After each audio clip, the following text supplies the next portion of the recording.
बालेनको निम्तोपछि भुटानका पूर्व शिक्षा मन्त्री लगायत दिग्गज शिक्षाविदहरू काठमाडौँमा। What a great job you all have been doing for the tremendous progress that you have made in education. पहिलो पटक महानगरले गरेको भव्य कार्यक्रमबाट दङ्ग छन् शिक्षक शिक्षिकाहरू।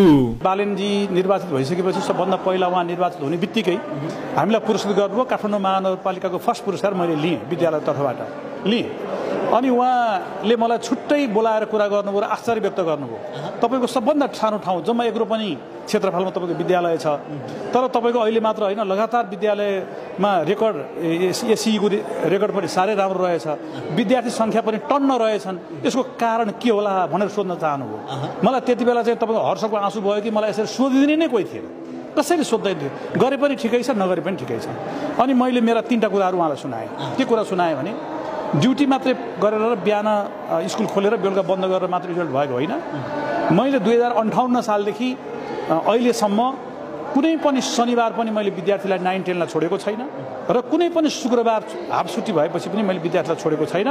म 6 दिन पढाउँछु र बाँकी समय चाहिँ विद्यार्थीलाई अत्यन्तै प्र्याक्टिस गराउँछु।